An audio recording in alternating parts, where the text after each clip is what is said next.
I'm going to steal the show. Okay, meet my husband, Creed Burkhead. Say hey, babe. How's it going, everybody?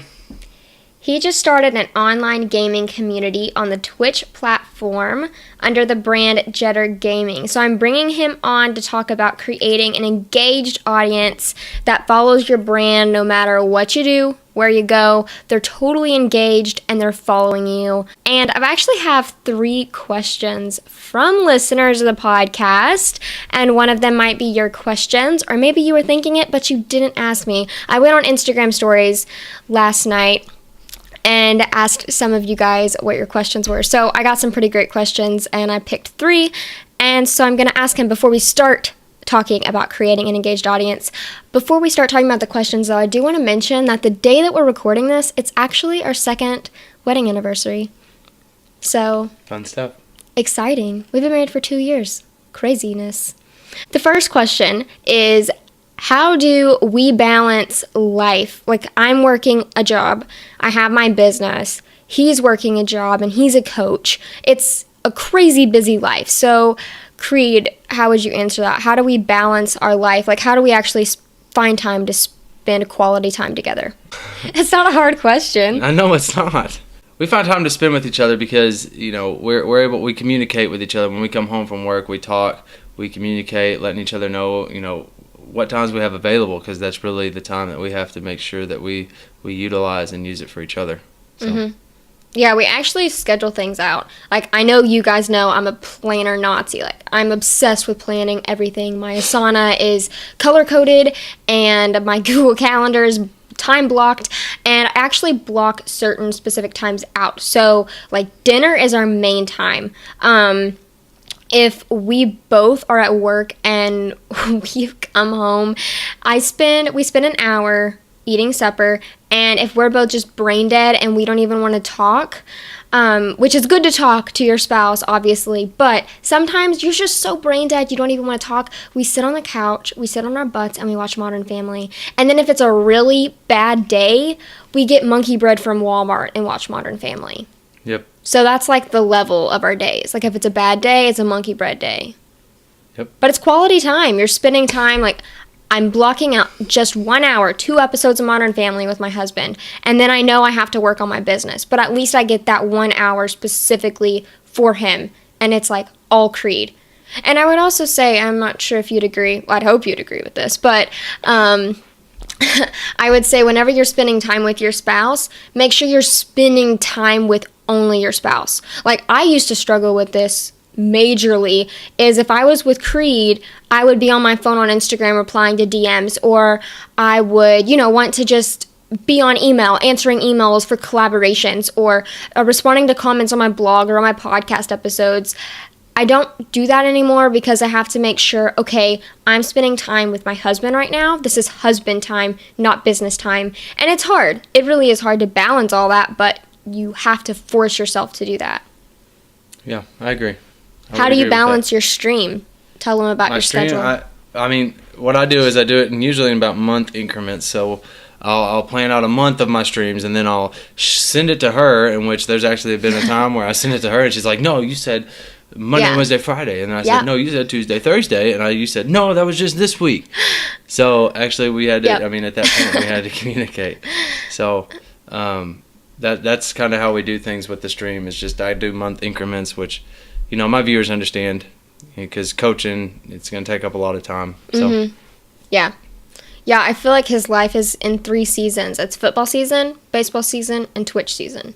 So now it's summertime as of time of this recording. Maybe not when you're listening to it, but at the time of this recording, it's summertime, so now it's Twitch season. So full on Twitch mode.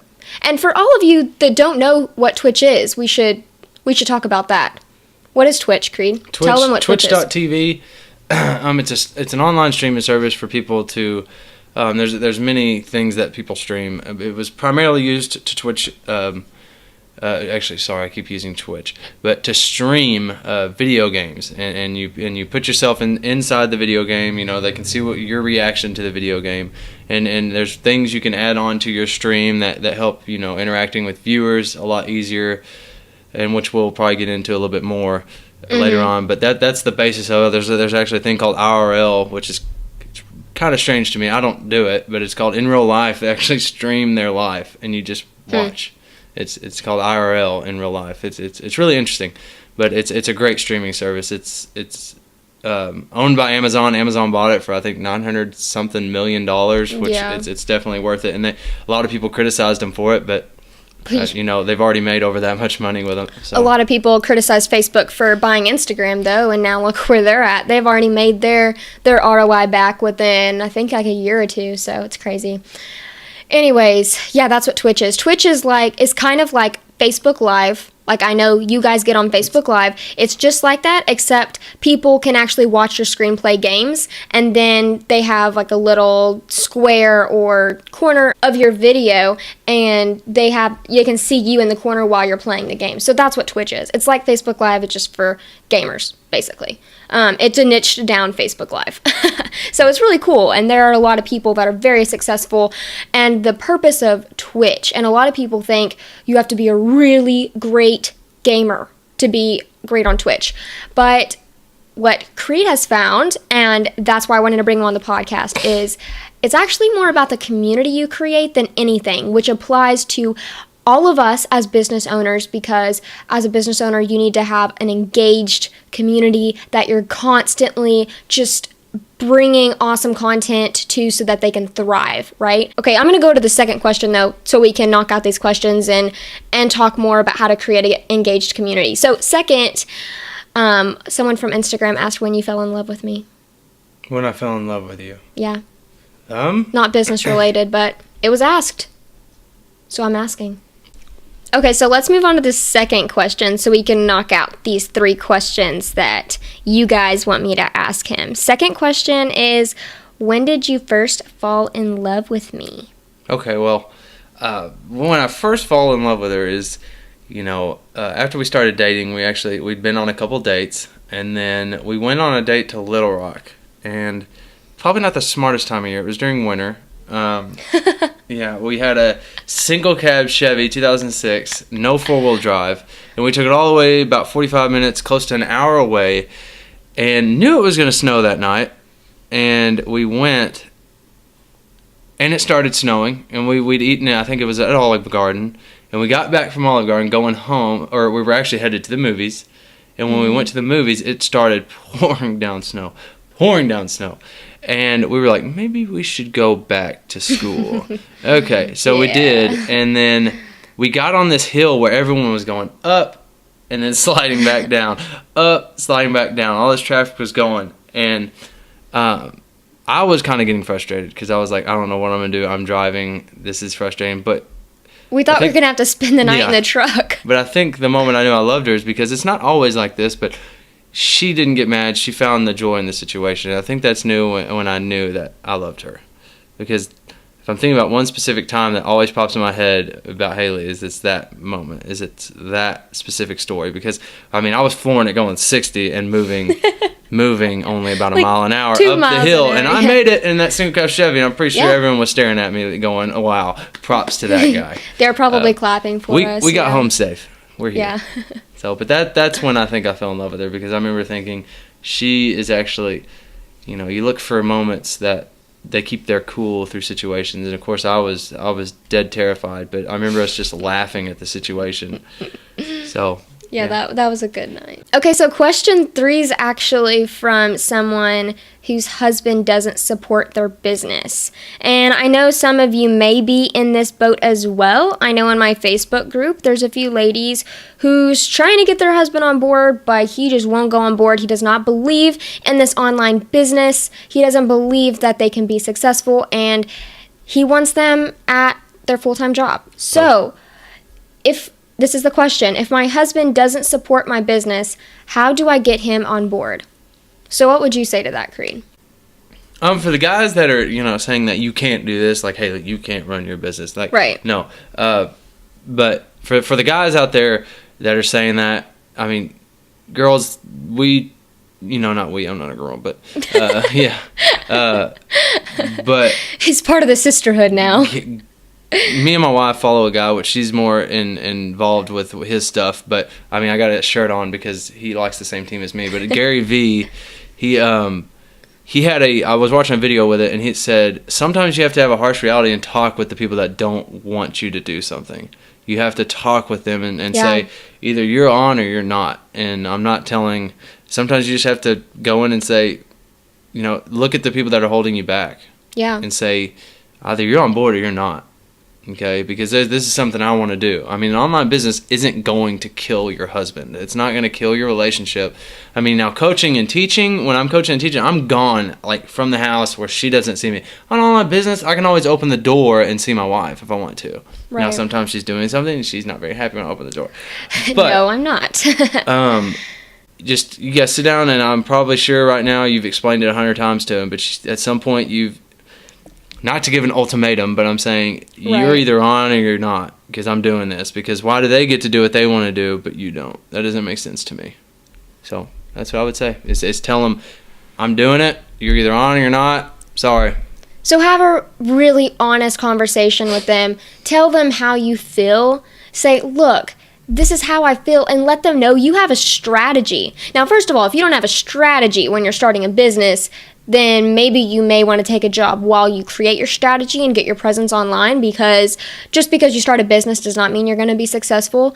Businesses are really, really hard to start, run, and grow and scale. It's extremely tough, but I know you can do it. So have an honest conversation with your husband, because if you start a business and you don't have someone supporting you, and I know there are great groups online like my Facebook group at marketbeautifully.com/community, but if you don't have a group online that's like really just wholeheartedly supporting you, it can be really tough, and your business will fail quicker than anything because you will not have enough emotional power, I guess, to power through those really hard times, because you're going to have some really hard times as a business owner. I know that I have come to Creed crying because I just feel like, it's either imposter syndrome or someone ripped me off, like stole my money. I hired someone actually, and she stole my money recently. So, and that's tough. Like you deal with those things as a business owner. You just have to put on your big girl panties, but sometimes it's just really hard. And you need someone to lean on in those times. So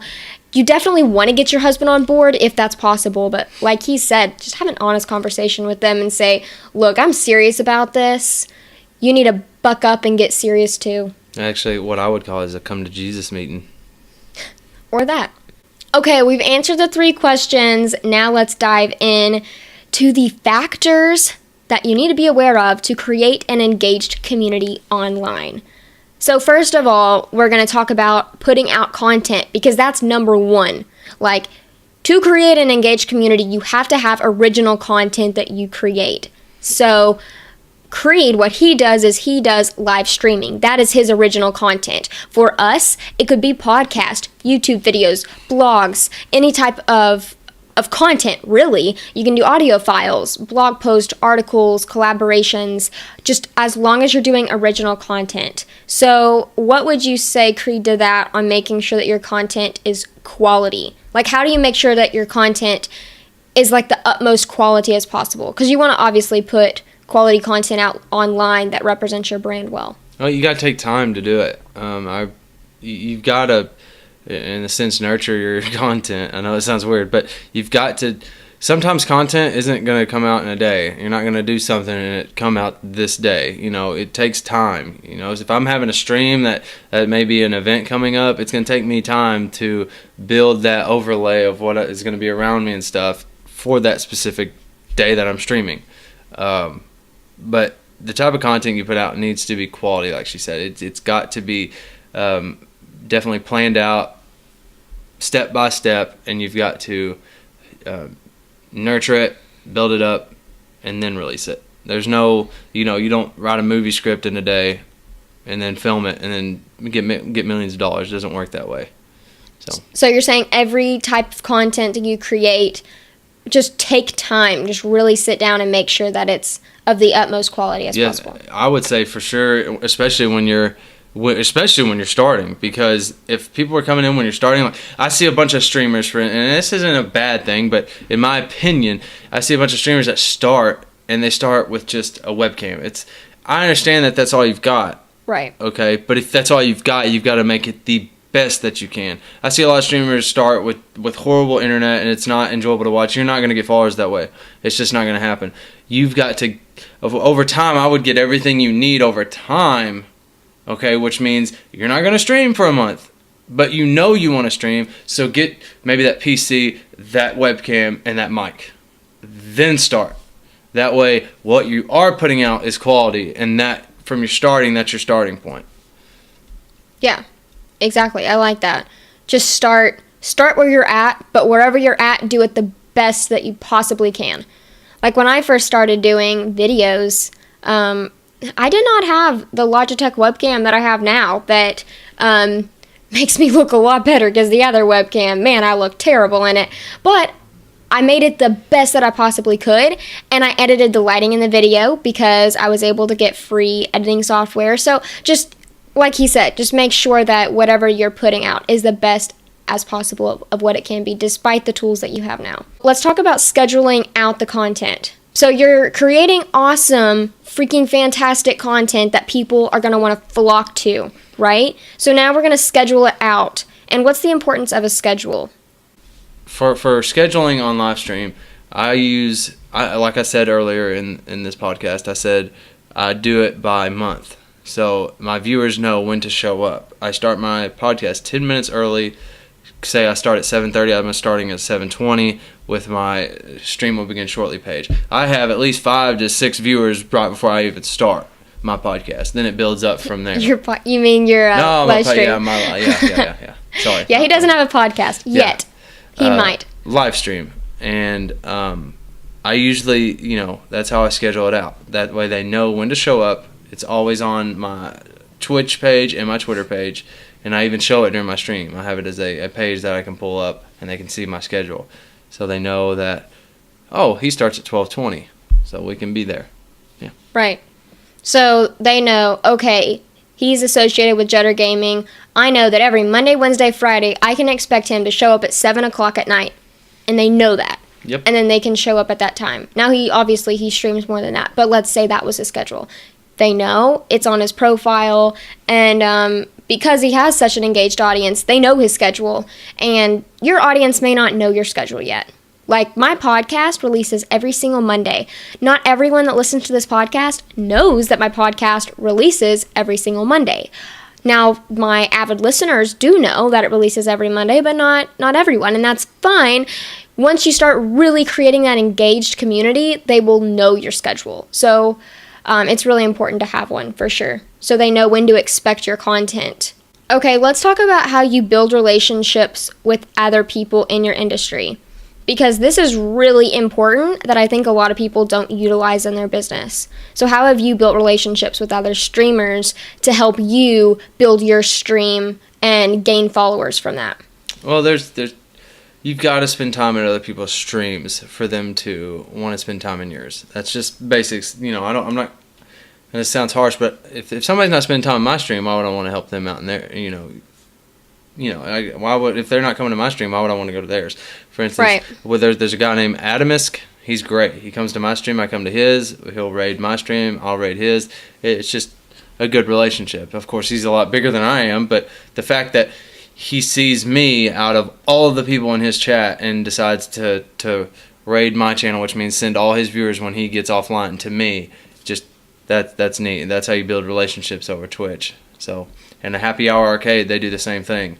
They have 4 streamers on their channel. One of them always comes and checks in. He's kind of the check-in guy. But Jigs Gotcha, he always comes in and talks and chats. So nice. So how have you actually built relationships with them other than being on their stream? Talking in chat with their stream. When you're in their stream, you have to talk and chat, ask them how their day is. Some people think, it's just a chat, you need to be real basic. But no, if you're a good Twitch streamer, you'll ask them. Like, I've had multiple viewers say, I don't feel, one of them was in the hospital yesterday. He said he got put back in the hospital and he's watching me on a phone. It's that stuff that it's like, wow, okay. He's in the hospital watching my stream. Obviously, I bring him some form of entertainment that he wants to watch me over whatever he could see on a television. So, and that's how you build a relationship with other streamers just the same way. You know, you go to their stream and get off that just really basic level of knowing each other. You have to really delve in and say, hey, what do you do on your free time other than Twitch? Or, you know, ask the important questions. So get to know them on a deeper level than just, oh, hey, I know you. You're in my chat sometimes.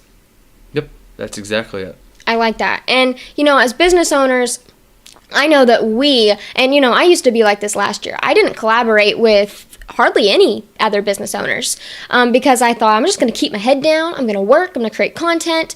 But, you know, that actually does hurt your business. And now I'm starting to get to know other really awesome business owners that I didn't know before. And it does take time. It does take time out of your day, which is scary as a business owner because time is money. But by spending that time, I promise you are using it wisely.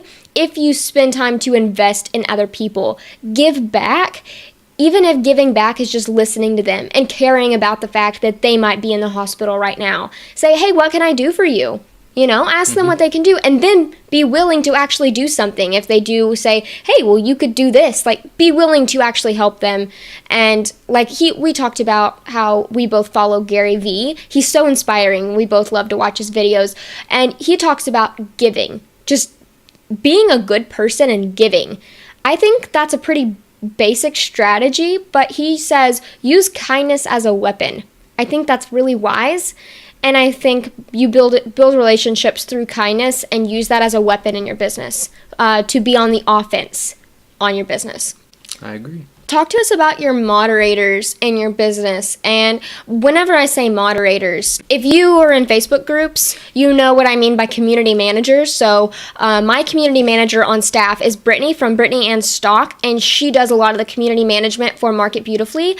And she's awesome. She makes sure that everyone's happy and loving each other and totally just answering all their questions unless I need to answer their questions. And then if there is a question that I need to answer, she lets me know. It is just fantastic.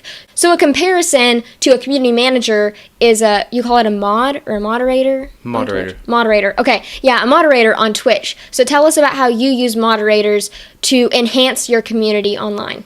Well, if moderators they're people that moderate your chat. Whenever the chat's going, if somebody's using like foul language, they'll time them out for like, you know, say about 15 minutes. They can't come in the chat. They can't say anything in the chat.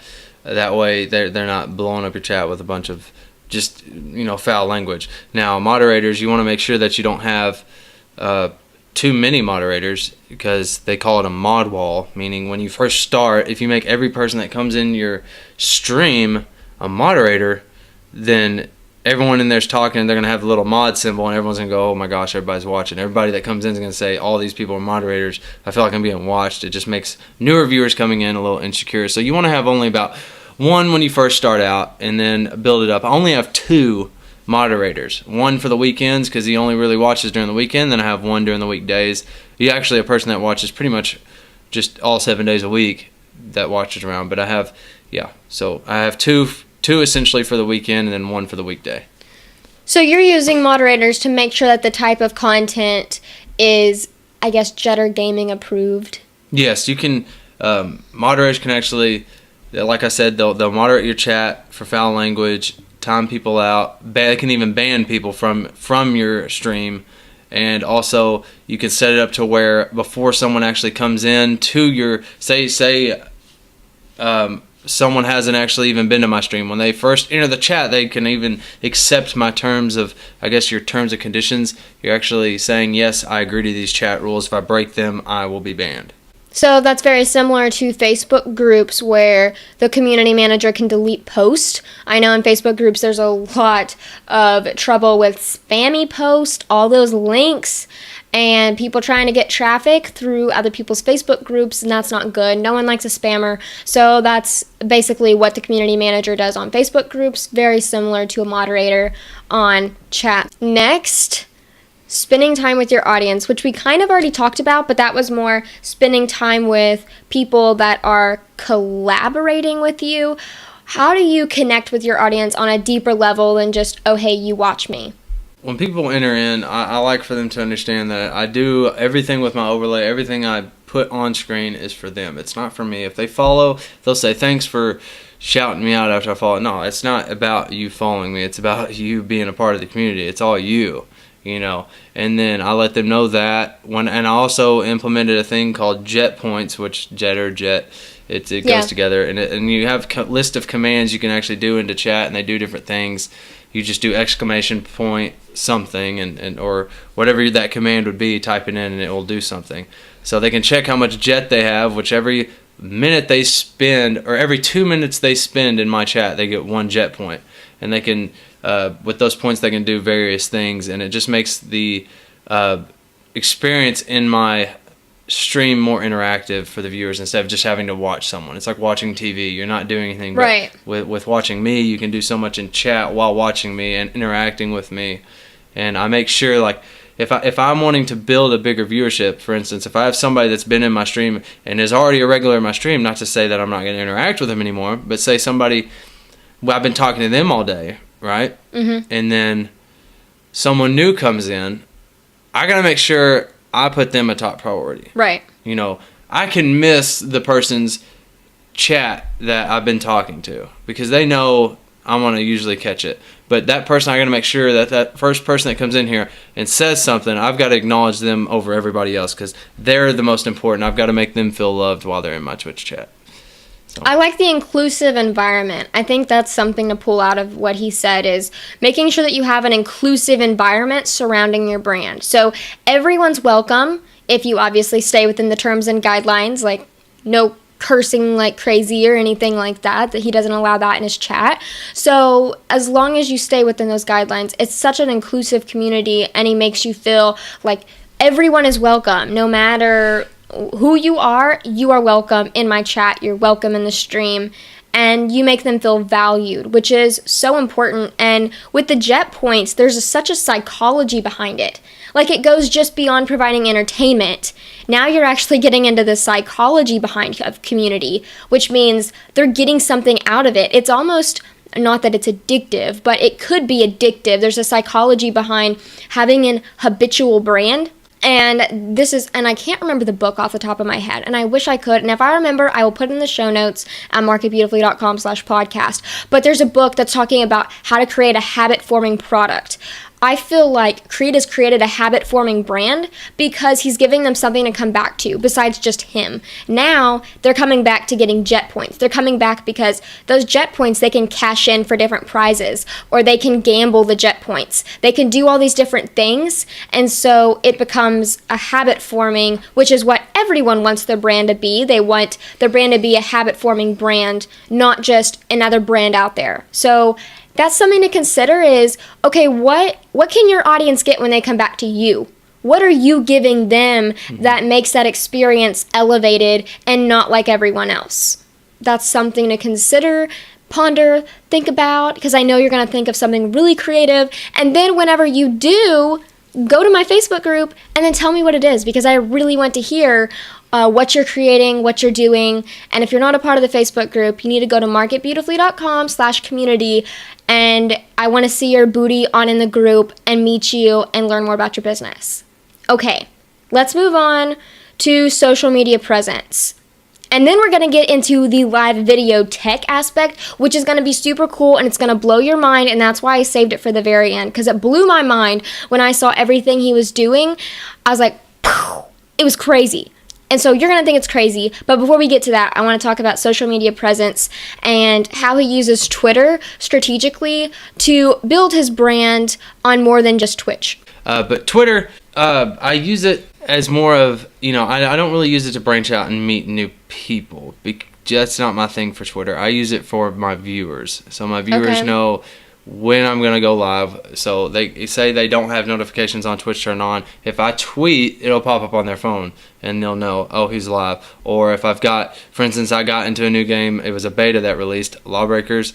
And I got to play the beta for 3 days, and they actually were updated by Twitter. Sorry, I can't speak.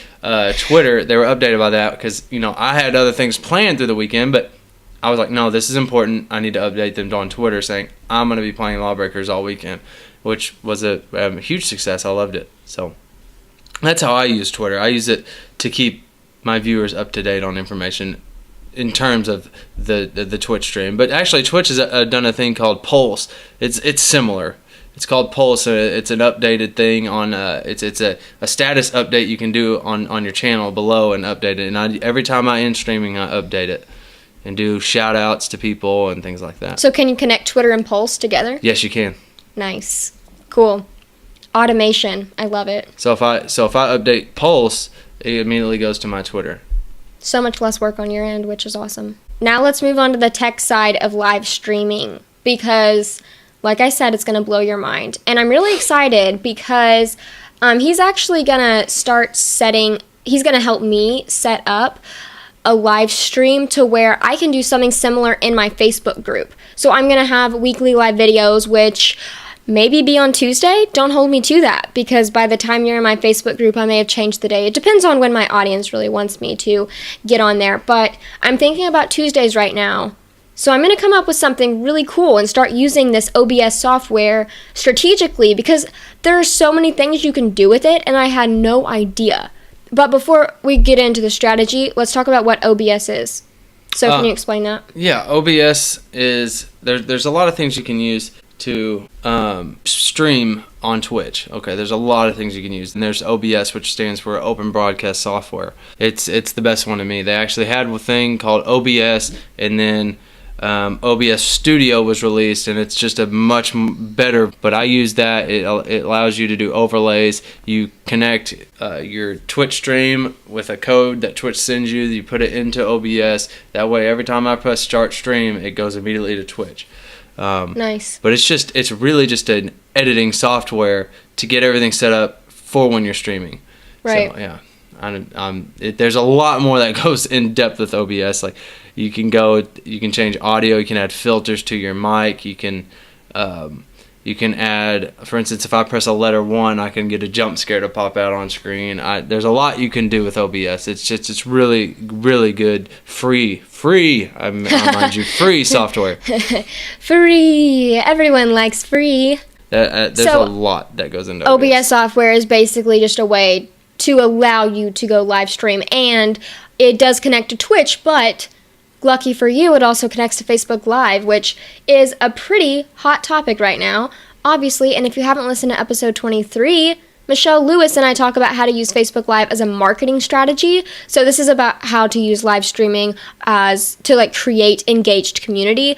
But man, if you want to use it as a marketing strategy, we have some really great things over there. So episode 23, go check that out if you're really interested in live streaming. But also with OBS, it's not just for streaming. It's for you. There's a start streaming button, and then right below it, there's a start recording.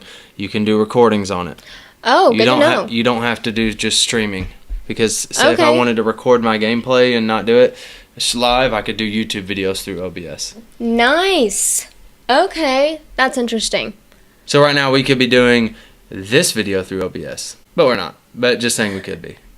Yeah, I maybe need to start doing something to have overlays on videos, because it's really cool what you can do. And I will include some screenshots of how his Twitch channel looks like whenever he is live streaming in the show notes, so you can see how he's actually used overlay images and little icons that he has in specific places. He even has GIFs on his channel, so you can drag and drop images, yeah, but don't be boring.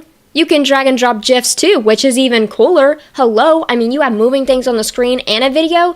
That's like a double whammy for a hot trend of marketing right now. That's cool. He has a Fright Night that he does every Monday, right? Yeah, right now it's gonna be more than just Mondays, but yeah. Well, for right now, it's Monday Fright Nights, yeah. And he has little animated ghosts that come on the screen, and they're just the cutest little ghost, and they just. They're like little animated GIFs. If you're watching the video of this right now, then you just saw me try to pretend to be a ghost. I look more like a dog. That was terrible. You look like a bunny. Yeah, or a bunny. I don't know what I look like, but I did not look like a ghost. Anyways, so also if you didn't know that I do videos for the podcast, if you're listening to this on iTunes, I know I have a lot of iTunes listeners, you can go to the show notes. And I usually embed, for guest speakers, I embed a YouTube video in the show notes at markybeautifully.com/podcast, and then find the episode number. Cool tip. So what are some other strategic things or creative things that you can do with the OBS software. Let's switch it over to, let's say you're on Facebook Live. What are some ideas you have for that? For Facebook Live? Yeah. All right, so if you're using OBS and you're doing it Facebook Live, which is something I'm not really familiar with because I don't do Facebook Live, but for OBS, in terms of what's been successful for me, it's making it your own, which I'm going to expand on that. It's finding what you're good at, okay? I may not be the best Call of Duty player or the best, I don't know, just have a specific niche when I do it, but I'm entertaining. That's what I'm good at doing, is entertaining someone. So make whatever you're good at, okay? So for Fright Nights, for instance, I put Jetter Gaming Fright Nights, I had a ghost to it, I had all this stuff to make it almost like a haunted house on my screen, and then I stream. So if you're talking about, let's take something, for instance, if you're talking about a boutique, okay? You're opening up a boutique and you're doing a Facebook Live, okay? Just an online boutique. Yeah. You can add maybe some of your, and this is a horrible idea, don't do this, but you can add a shirt that you're planning on selling to your Facebook Live and point up to it. Say, hey, I'm opening, and then press number 1, and it pops up that shirt. I'm selling rompers for $45 a piece, right? Okay, Facebook Live. I don't know. That's things you can do. That's just, it's endless stuff. Okay, I actually had an idea whenever you said that. You know how on Amazon, they have, whenever they sell shirts, they actually have like that lady moving? I don't know if you know what I'm talking about, but you actually see her moving. You could do that, but on OBS, because you can embed like little GIFs or videos, right? On top of that. So you could point to someone that's actually showcasing the shirt while you're live streaming. Yep. That'd be neat. For instance, if I'm live streaming, then, and I always have different points when I'm live streaming, right? So I could have like a 1 flowing across the screen, or a 2 or a 3, and I could just press a 1 button and something would fly across the screen while I'm talking. So that's something neat that you could do, or just add some animations to your live streaming video, and then you can create commands to make those little animations pop up when they need to. Yep. Neat ideas. There's so many creative things that you can do with the OBS software, and it just blows my mind when I'm seeing what other people are doing with it. I mean, you can just create a TV show, honestly, while live streaming on Facebook Live with the OBS software. And I know a lot of people are moving away from the OBS software on Facebook Live because Facebook Live is allowing people to, or some people, they still won't allow me, which is making me a little mad, but Facebook Live will let a lot of people use desktop to do their Facebook Lives already, and a lot of people don't need all that animation and graphics on their Facebook Live. But if you want to take it to the next level, if you want to stand out, which is what we've been talking about today, elevating your customer, your client, your audience's experience with you, then maybe you should consider getting to know the OBS software and figuring out how to do it, and making your live streaming experience with your audience, which is how you're connecting with them, just taking it to that next level. Yeah, OBS, and this is additional, when she says taking it to the next level, you've got a webcam. I mean, that webcam is not going to go perfectly, the color correction is not going to be perfect on there. The sharpening is not going to be right. There's literally those tools on there for you to color correction, sharpen your image. If you want to use a green screen, which I use a green screen, so there's nothing behind me, you can do all that stuff with OBS. And even with a mic, you can add a threshold for it to open the threshold, so it literally picks up no noise until you talk, and then it closes whenever it doesn't hear a certain forgot the dB, decibels, or whatever that noise is. Yeah. It closes when it doesn't hear all that. You can add all those, noise gate, noise suppression. What's the other thing? There's gain on there as well. If you don't have a Yeti mic immediately with gain on there, there's so much stuff on OBS that you can utilize. Yeah, so let's say you're live streaming and you don't want it to pick up the keyboard clicks. Well, you can tell OBS to not pick up the keyboard clicks on your audio. So it has that specific feature on there for you to use. So I feel like we've covered a lot whenever it comes to creating an engaged community online, the type of people that are actually following your brand, and you're really wanting to connect with everything you put out, all the type of content. And we specifically covered utilizing live streaming today a lot. It was very heavy on live streaming, but you can take these principles and use it whenever it comes to podcasting, creating blog posts, creating videos, all of that. So you can get really creative whenever it comes to that. I can't wait to see what you do. And tell them where they can find your Twitch channel if they wanted to check it out. You go to twitch.tv/ or is that / What do we just /Jetter _gaming and GAMING. Cool. Okay. And you can follow him on Twitter at Jetter JETTERG1. Perfect. Okay. So go hang out with my husband on Twitter, or if your husband has a Twitch channel, or if you have a Twitch channel, I know Brittany, the community manager I was talking about, she has a Twitch channel, so you can go have them follow him if you want to go check out how he's utilizing live streaming to pick up some tips. I'd love to have y'all in the channel. It'd be a blast. We have a good time.